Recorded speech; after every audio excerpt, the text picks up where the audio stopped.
Right, indeed. Thank you very much, Thomas, for joining us and sharing that insight from New York.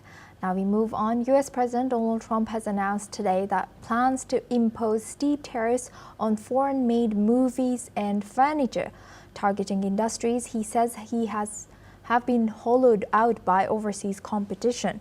In posts on his Truth Social, he has accused other countries of stealing the U.S. movie industry, saying California has been particularly hard hit, and declared a 100% tariff on all films produced outside the United States. He also highlighted North Carolina's loss of its furniture business to China and other countries, promising substantial tariffs on any country that does not manufacture furniture in the U.S. President Trump did not provide further details on when or how the tariffs would be implemented. Following the announcement, shares of Netflix slipped 1.4% and Warner Brothers Discovery eased 0.6% in pre-market trading. Now for this discussion, we're joined by Peter Cardillo. He's a chief market economist at Spartan Capital Securities, joins us live from New York. Thank you very much, Peter, for joining us. Now, how might these new tariffs that are proposed by President Trump affect foreign-made movies and also the furnitures?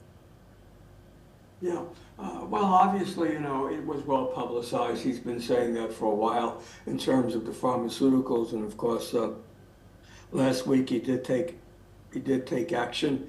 Obviously, I think that's because we were approaching the end of the quarter, and so he wanted to make sure that he would live up to his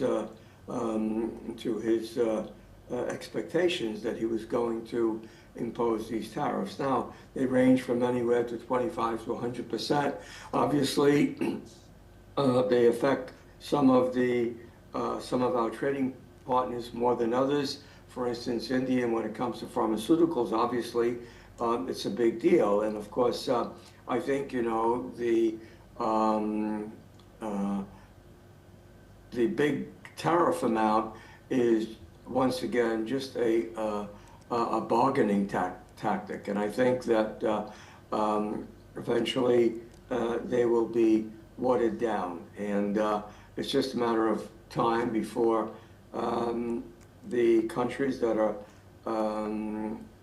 are affected by it begin to come to the bargaining table. So, just like the other tariffs that were imposed, eventually there were some countries who negotiated deals, and the deals obviously saw less of tariffs being imposed. Nevertheless, tariffs are in place, and again, it's just making the right deal at the right time.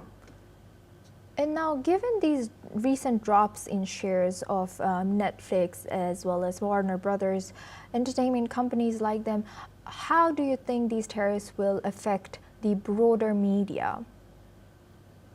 Well, I mean, it affects companies, obviously, but so far, we've seen companies basically beginning, at one point we saw them absorbing the cost. Now we're beginning to see that cost being fickled in through the system, and it's going down to the consumer.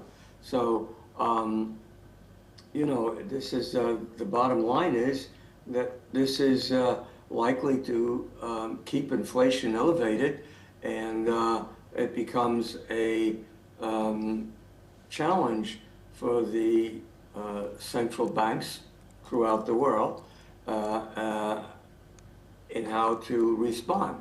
Here in the States, it's a challenge that Jerome Powell has basically acknowledged, and every other Fed member as well. So I think, again, going back to the new tariffs, that countries are not going to be able to cope with 100%, obviously. So they will come down. Thank you very much, Peter, for sharing that insight from New York. Please stay with us as we come back to you.